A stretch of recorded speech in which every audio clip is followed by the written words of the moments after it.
Okay, so let's look at what's going on today. We are going to go over some gas laws today.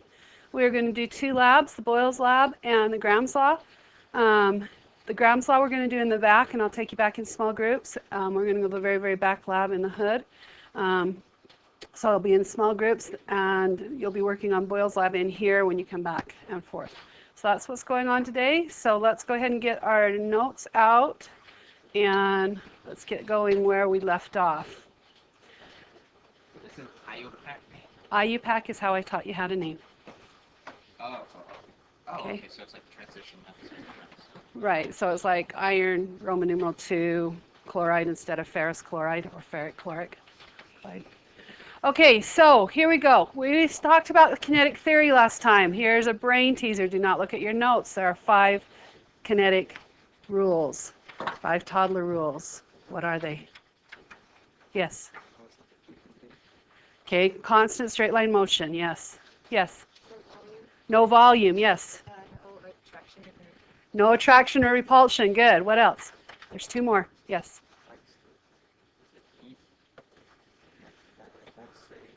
Okay, help him out. Something with heat. Remember?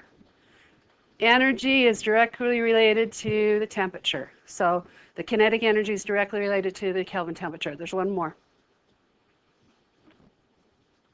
Okay, cheat, look at your notes. What is that last one? What is it? Say it louder. We did the constant motion, constant straight line motion. Elastic collisions, yeah. So when you're thinking about kinetic theory, you're thinking about the 5 toddler rules. Okay, get real, there's 3. How are they different? 3. Yes. Okay, collisions are not elastic. Good, what else? Yes. They attract and repel. Good, what else? 1 more. Yes. They have volume. Awesome. Okay, now how do I get these get real teenagers into more ideal? There's 3 ways. Low pressure. High temperature. Think summer. Non-polar. I can choose who I hang with. Okay, so there's 3 there. How would you make a particle with non-polar atoms so that it becomes more? So non-polar atoms, we mean I would like use helium instead of using hydrochloric gas. That would make the gas polar. Okay. All right, so here we go. We're going to go more into the kinetic theory and gas laws. If we look at these pictures, tell me what's happening in the pictures. Don't read at the bottom. I wish I could blank out the bottom, but look at the pictures. Tell me what's happening. What's the difference between A and B? There seems to be an increased pressure. Increased pressure because of the weight coming down on the outside. Okay, what about the difference between A and C? You have to look at the bottom, yes. There's more volume, good, there's an increased volume. But there's the same amount of pressure coming down on this. So we have to do 1 of 2 things. You'll notice at the bottom there's 3 things that are being varied. The temperature, the pressure, and the volume. So we need to fix 1 of those or change 1 of those in order for something to be different. So if I increase the temperature, which I did on B and C, then in order to maintain the same volume, I have to increase the pressure. In order to keep the original pressure, I've got to increase the volume, okay, if I'm going to increase the temperature. So when we're looking at moles, this is what Avogadro figured out, is that if I want the pressure to stay the same and I change the number of moles that are in there, then I'm going to have to increase the volume, okay, in order to maintain the same pressure. It's just sort of like trying to shove too many people into a closet. The pressure gets increased. Okay, so changing the size of the container. In a smaller container, molecules have less room to move. They hit the sides more often, and we talked about last time, if they hit the sides more often, that has effect on what? If it hits the sides more often, what does that affect? That's the pressure. Okay, it causes an increase in pressure. As volume decreases, so if I take the same amount of things and I put them in a smaller volume, they're going to hit the wall more often. And that means the pressure is going to increase. So you'll hear me use STP. STP means standard temperature and pressure, and you need to know what that is. Standard temperature is 0 degrees Celsius. For most of the gas laws, we will be in fact, all of the gas laws, we will be putting temperature into Kelvin. Do not put Celsius into any of the gas laws. It has to be Kelvin. Kelvin is an absolute temperature, and we've never reached 0 Kelvin. And so temperature on most of the gas laws is on the bottom. In other words, we divide by it. And so if we divide by 0, what does your math brain tell you? If I divide something by 0, what does that mean? Can I divide something by 0? No, it's undefined. And so we need to have a temperature scale where there's not a 0, where we haven't reached 0. And in Celsius, we've reached 0. But in Kelvin, we haven't. So we have to change everything to Kelvin so that we have a number on the bottom that we're going to divide by. We usually use atmospheres. So if we are given kilopascals, torr, millimeters mercury, inches of mercury, bar, or anything else, we've got to convert it into atmospheres. And we did that at the very last of last time's lecture. So we need to be able to convert it into, and I put in red, our standards, okay, Kelvin and atmospheres. So if we look at the 3 temperature scales, this is how they relate to each other. So if they gave me something in Fahrenheit, I need to be able to change the Fahrenheit to Celsius and then change the Celsius to Kelvin. And these are the equations that we use to do that. So if you want to probably write those down, you can see on the Celsius scale, 0 is where water freezes and 100 is where water boils. On the Fahrenheit scale, that's 32 and 212. On the Kelvin scale, that's 273 and 373. Now, like I said, we've never reached Kelvin at 0. We've come really, really close, but we haven't reached 0. And they say all motion will stop if we reach 0. All kinetic energy will stop. So we've not quite reached that. We've come really close, but not quite reached it. Has everybody got those down? That's what they haven't been able to reach it. They're trying, but they haven't been able to reach it. Oh, so we're supposed to write that. The 2 equations down, yes. No. These are just the conversion equations. Yes. So if it gave you like 27 degrees Fahrenheit. I would plug it in right there, and then I would solve for Celsius, and then I would put Celsius in here and solve for Kelvin. Because in all the gas laws, you want to be in Kelvin. You got to remember that. Okay. If you put Celsius in, you're going to get the wrong answer. Okay. The equations are made to be used in Kelvin. Are we okay to move forward? I want to make sure everybody got that. All right, they are also in your books. Okay, and there's my little reminder, always use Kelvin. Come on. Come on. All right, so let's convert these. You should have the equations now, so let's convert them. 78 degrees Kelvin to Celsius. What do I need to do? Yeah. Just take minus 273.15 and I will get degrees Celsius, which is 1 something, negative 1. Say it louder for me. 0.15?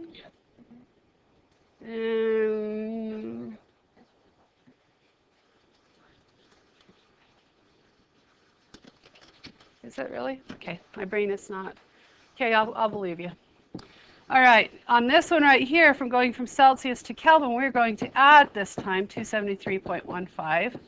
So we're going to, and Kelvin does not have a degree sign. Fahrenheit and Celsius do, but Kelvin does not. So on this one, we're going to get 0.15, 9, 12, 329.15. Is that what you guys got? Yeah.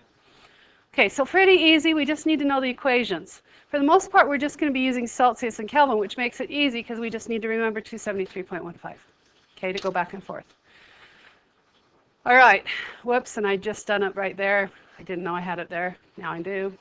Okay, so here is, I'm going to give you little weird things to remember each of the gas laws, okay? And it is a little bit weird to remember this one, but ideally you're not a pervert. Okay, great. Right. That's because the gas law for ideal law is PV equals nRT, perv nert. Okay, ideally you're not a perv nert. PV equals nRT. From this law you can derive most of all the other laws. okay, except for one. So if you can remember this one, you can get to the other laws. So, look. So, sorry, can you explain what that means? What is the equation? Pervnert. We're going to go through each of it. So, P is pressure, and it has to be in atmospheres. Remember the conversion factors, and we worked with these last time. I've only put a few of them up here, the ones we use most commonly. V is volume, and it does need to be in liters. N is the number of moles. R is a constant, and you need to memorize it or put it on your card. It's 0.0821 atmospheres times liters divided by mole Kelvin. Okay, and T is temperature, and it has to be in Kelvin.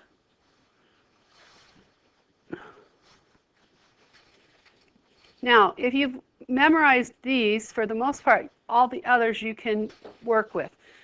The ideal gas law is the only one that has to be in a specific pressure and volume.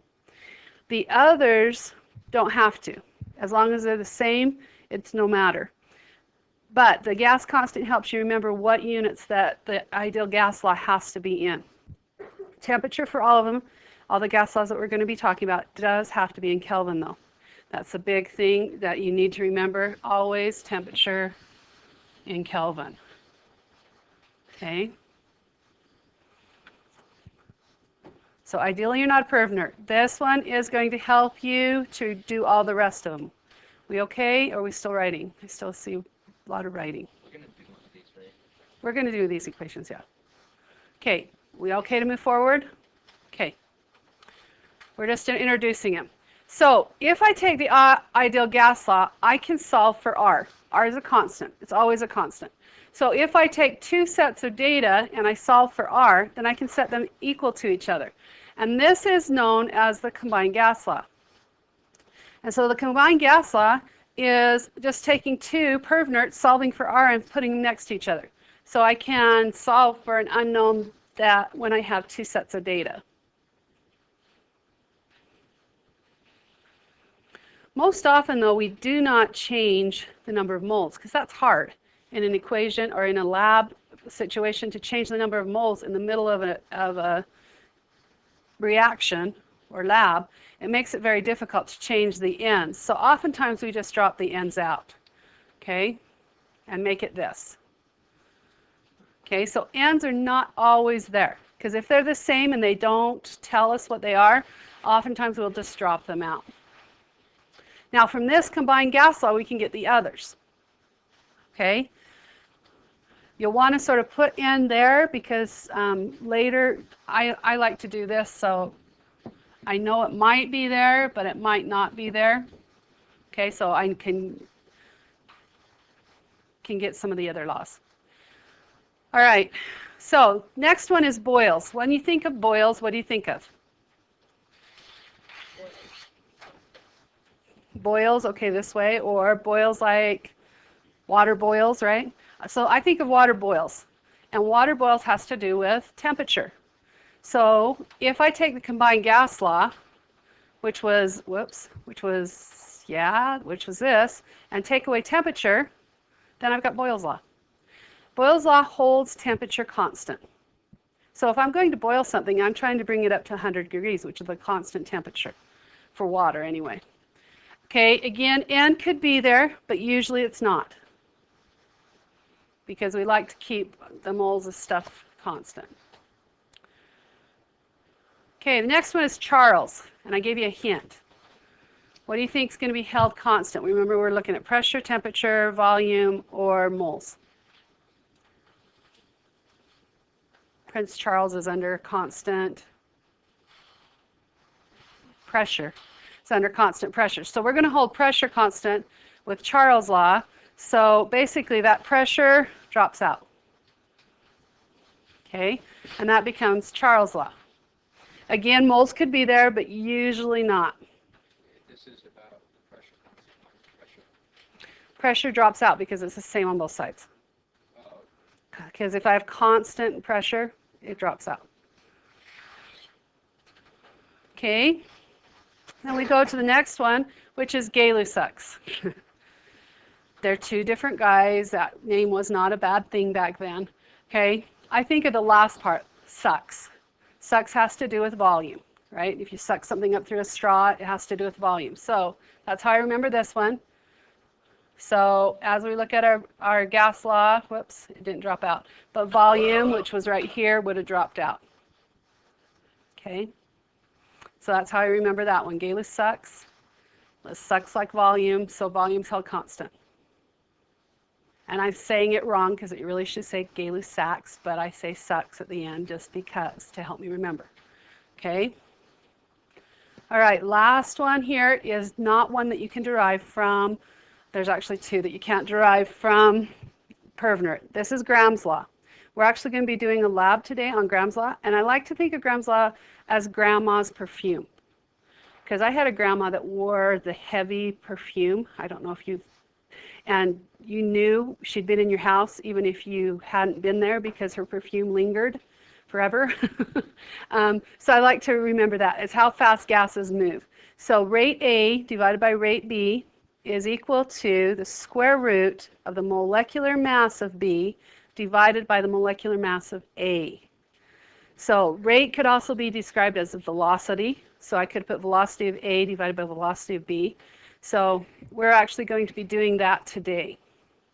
And this just compares how fast two gases move. So I could take two different perfumes, open one here and one on the other end, have you guys stand in a row, and as you smelled it, raise your hand and see how fast they moved compared to each other. Hopefully everybody would be able to smell. So this is what we're going to be doing today. We're actually going to be doing it in a straw, and we're going to be using Q-tips. But we're going to take ammonia and put it on a Q-tip on one side, and hydrochloric acid and put a Q-tip on the other side, enter it into the straw at the same time. And where they meet, we get this little ring. It's like a white ring. And you want to catch it right as it first starts, because you can see here the ring goes from here to here, that whole distance. We want to catch it right as it first forms, right as the gases first collide. Okay, so we're going to be measuring the distance that it goes from here to the ring when it first applies, from here to where the ring first applies, from the distance the Q-tip is in. Okay. All right, so Graham's law of diffusion and effusion. Diffusion, we talked about this a little bit last time again. Diffusion is a term that describes the mixing of gases, the rate that it mixes overall. Effusion is a term that we use when it goes through a small, tiny hole. So there's a pinhole and it's coming through. Okay? The rate of effusion measures the speed at which the gas is transferred into a new chamber. Or if I have a hole in a gas pipe, how fast it gets through that hole in the pipe. Okay? So that's the difference. Remember, diffusion diffuses through the room, effusion goes through a hole. Okay? So then we get to the last of the gas laws, which is Dalton's law of partial pressures. And I call this the duh law. Man, I wish I was alive when this was, before he got credit for this, because this is one of those you go, well, duh. Okay? Basically, he says all the pressures are equal, if you add them up, are equal to the total pressure. Okay, that was really cool. We usually use this when we collect gases over water. And we do that when we say, okay, I know the total pressure in the room. I'm going to subtract the pressure of the water that we have to boil it, bubble it through, and then I can get the pressure of the dry gas. That's how we usually use it. We'll have to look up the pressure of the water, or it will be given to you on the lab. We're going to be doing that lab not next time, but the time after, I believe, where we're actually going to collect gas through water and figure out the pressure of the dry gas. Okay, so you got PTV on here. This is an easy way when you're doing problems to see if you're actually getting the problem correct. Okay, so put your finger on the P. And you're going to be swinging your paper a little bit. Whose law held pressure constant? Just ignore the other stuff in the back. Charles' law. So if I hold pressure, temperature, and volume goes up, so push your paper up where volume would go up, then temperature goes up. Okay? So as I'm looking at that, if I'm holding here and I push it, volume and temperature are both going to go up, right? Because I hold pressure constant. Now, whose law holds temperature constant? Put your finger there. where temperature is, right here on the T. Boyle's law. So if I have Boyle's law and volume goes up, what happens to pressure? Goes down. Okay, so if I'm twisting my paper, volume goes up, pressure's going to go down, right? Okay, what if I hold volume constant? Whose law? Gay-Lussac's, okay? And so on volume, if pressure goes down, what happens to temperature? Goes down. So if I have some set of data, and I look and I have two volumes, and one of them starts here and one of them goes down, and I'm holding one of these two constant, I know what the other one's supposed to do. Does that make sense? So if I get an answer that is not what it's supposed to do, then I did something wrong. Ooh, I might have forgotten to change temperature into Kelvin, or I might have forgotten to whatever, okay? Or I forgot to put it in the right units. So this is a quick check, if you remember it, okay? PTV. So we sort of go through this, yes. All right, so let's do a problem. So here we have, and you know I hate story problems. I hate them, I hate them, I hate them. So pull the data out as you come to it. So 200 milliliter, that is a volume. I don't know what it is yet, but it's a volume of gas is collected at, here's a temperature. Ooh, temperature always has to be changed into Kelvin. So right there I put this and I get my new temperature, which would be 299.15, right? Double check me. Is that right? Oh, sorry, my sciatic nerve is killing me. We might. Let's see what else we've got.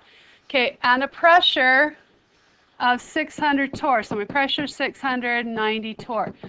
Now, these are the first ones I came to, so I'm going to call them ones. If I have to put it in perv-nert, it doesn't matter. I can drop that out. But let's look and see. What volume? Ooh, I'm looking for a new volume. Okay, with the gas occupied at STP. Ooh, STP. What was STP? Standard temperature, which was 273.15, and standard pressure, by the way, these are twos, which was 1 atmosphere, but I'm in torr, so 1 atmosphere is equal to what in torr? 760. Okay, I want to keep the units the same as much as I can. So, do I have to convert volume? No, I do not. If the only time I have to have volume and pressure in a specific unit is if I'm in perv-nert. I'm in the combined gas law here. So they'll cancel out. I don't have to use R, in other words. R has to have a specific unit. All right, so what was the combined gas law? Yes? Okay, if I go back to where STP, where I defined STP, it was 1 atmosphere, right? So 1 atmosphere is equal to 760 torr. So that's one of the things I can do. Rather than have to convert everything into atmospheres and everything into liters, I can do the same units because they'll cancel. It's not something I'm working for. Okay, so who could tell me what the combined gas law is? P1V1 divided by T1 equals P2V2 divided by T2. That's the combined gas law. I just am not using N. Why am I not using N? Because they didn't give it to me. So I know it has to be the same. What am I solving for? V2. Now, it depends on how you want to solve it. If you are like me and I like to solve the equation first and then put the numbers in, great. If you want to put the numbers in and then solve for what you don't have, that's fine too. However you mathematically like to do it. Okay, I like to solve first and then plug stuff in. So I'm going to solve for V2, which means I'm going to times both sides by T2 and divide both sides by P2. So I'm going to get P1 V1 T2 divided by T1 P2. And now I'm just going to plug in what I have. Okay, if you don't want to mess it up and you won't want to move things around and you just want to plug in and then solve, that's okay. That works too. Okay, I'm not saying there's a right way or a wrong way to solve for this mathematical equation. This is just the way I like to do it. So plugging in. we have 690 torr times by volume 1, 200 milliliters, times by T2, 273.15 Kelvin, divided by, I don't know why it's not writing on that far side, sorry, T1, which is 299.15 Kelvin, times by P2, 760 torr. Now, here's the check. I've got to make sure everything cancels but what I want. I want a volume. So, torr cancels with torr. Kelvin cancels with Kelvin. I'm left with milliliters. That is a volume. Yes? So just if we wanted to do it the static math way, it would just be P1 times V1 divided by T1. Get an answer. And then P2 divided by T2, get an answer. Then you take that answer divided by, or this divided by that answer. So you could do it that way. That's okay. Yeah, you could take the answer over here and then times it by T2 and then divide it by P2. That's fine too. That's basically what I'm doing right here. Okay, however mathematically you want to solve for V2, that works. Okay? All right, so now when you go to put this in, if you're doing it my way, you need to make sure that when you do this, you divide with parentheses on the bottom over everything. So what do we get? Well, let's see. Wait a minute. This is a combined gas law. What am I? I'm not holding anything constant, so I can't use a PTV. So I'm going to hope that it's something. My pressure is going down. My temperature is going down. So my volume is probably going to go up. Let's see if that's true.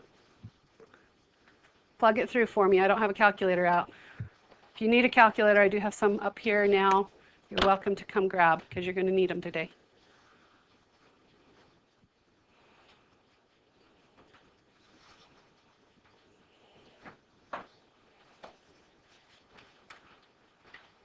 Okay, anybody got an answer? V2 is equal to what?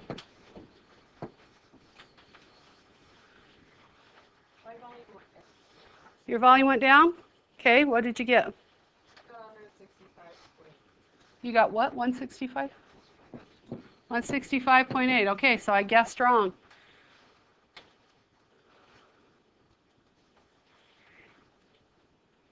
Okay. I don't get how you just said that was to use the combined gas law. Because I had three things. I had three things and one thing missing. Okay, so I had a total of 5 things with one missing. The only thing that had 6 openings was the combined gas law. Yeah. So when you're trying to find something, you know that the standards are always going to be there. So if you just do everything, then you keep the standard. If it tells me. It told me. It told me STP. Okay, if it didn't tell me STP and it asked just for the volume, then I would have volume and temperature, and I need volume. I'd need another temperature because I'd need to use Charles' law. Okay, all right, so let's go on to the next one. See which one we need to use here. So a volume in liters, so it's asking me to do it in liters this time, of an air measurement of this, so that's a pressure, 1.00 atm, would have to be put in a bicycle with a volume, 1.0, let's see, what volume in liters of air measured at 1.0, so I don't know the volume here, okay, would be put in a bicycle with, this is the second volume, 1.00 liters, if the pressure of the bike is to be, pressure 2 is 65.0 psi. Okay, I've got a problem. What's my problem?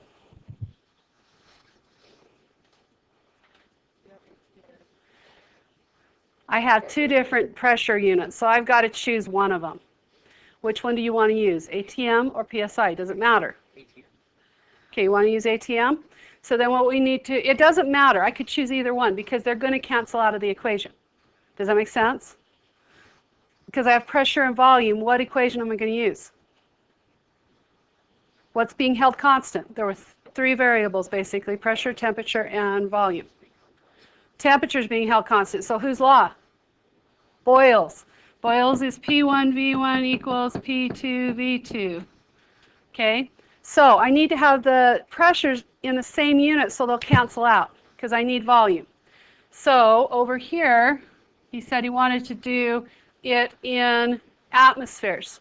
So in 1 atmosphere, look back at your notes from last time, how many, what's the PSI is equal to 1 atmosphere? 14.7. So I'm going to divide that by 14.7 PSI. PSI goes out, and what is my atmospheres?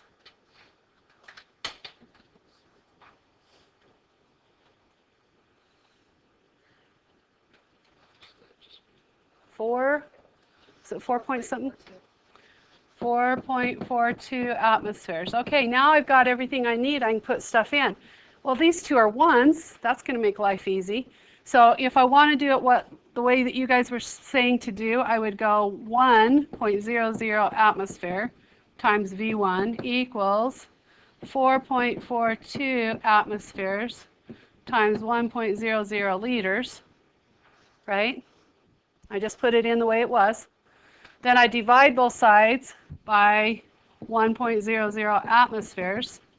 That would cancel over here, but the atmospheres would cancel here, so volume 1 would equal 4.42 liters, right? Because it's just ones, right?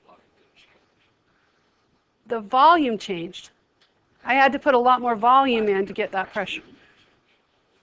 The pressure changed. It went from 1 to 4.2. That's why I needed a lot more air volume in there. Okay, so this would have been my answer. This is how much air at an atmosphere of 1 that I'd have to put into the bike tire to get it up to 4.42 psi. Or sorry, 4.42 atmospheres. Okay, so let's do another one. You got to be able to pick out what equation you're using. So a still tank with a volume of 6.25 liters. So I use that, is full of a pressure, P1, 3.25 atmospheres. What volume in liters? Oh, this is another volume. So I'm going to put it here. V2 is equal to question mark. Would the gas occupy at a pressure of, so second pressure, 250 atmospheres. And the temperature did not change. Whose law? Boyle's again. So P1V1 equals P2V2. And we can do the same thing that you did last time if you want to just put it in as you go. So pressure, 3.25 atmospheres times 6.25 liters equals 0.250 atmospheres times V2. So then we would times these two together, and we would get atmospheres times liters for the unit. So somebody do that. Should be probably 19, 20, somewhere in there.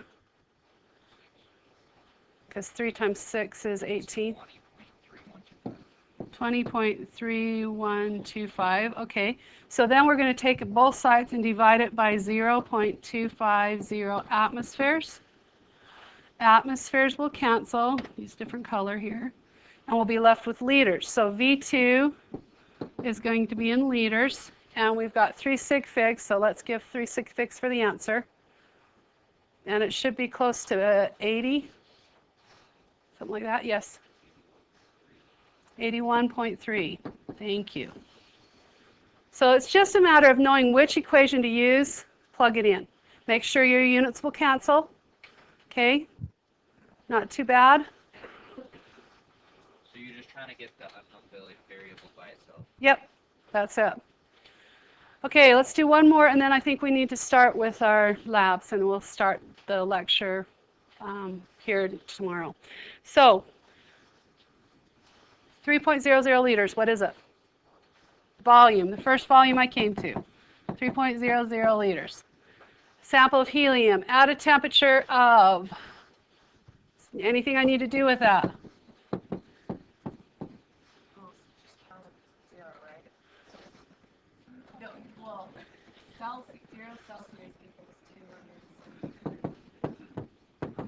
So I need to make sure it's in Kelvin. That's the first thing I do every single time with gas laws, because it has to be in Kelvin. If I don't change it right away, I always forget, and then I get a screwed up answer. So change it right away. When minute you see Celsius, change it to Kelvin. Okay, and 1 atmosphere. What is that? Pressure. Good. So P1 is compressed. So I'm going to make it squished. V2 is going to be 0.50 liters right here.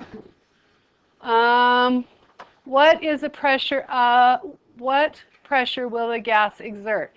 Ooh, P2. Wait a minute. I'm missing something. What am I missing?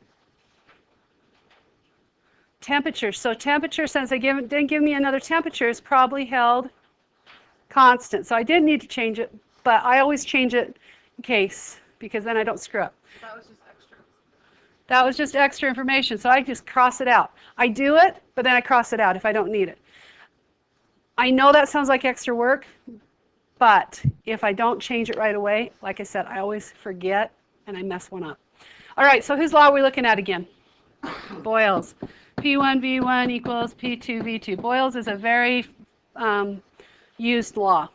So again, plugging in, we've got 3.00 liters times 1.00 atmospheres equals P2 times 0.50 liters. Over here we'd get 3.00 atmospheres times liters equals P2 times 0.50 liters. Divide both sides by 0.50 liters. And liters would cancel, and this would cancel on this side, and this would cancel with liters, and we'd end up with 6.00 atmospheres equals P2. Okay? Everybody okay with that? That was just mental math. You didn't need any calculator. Okay, so we're going to stop right here, and we're going to go into your lab area. So let me stop this.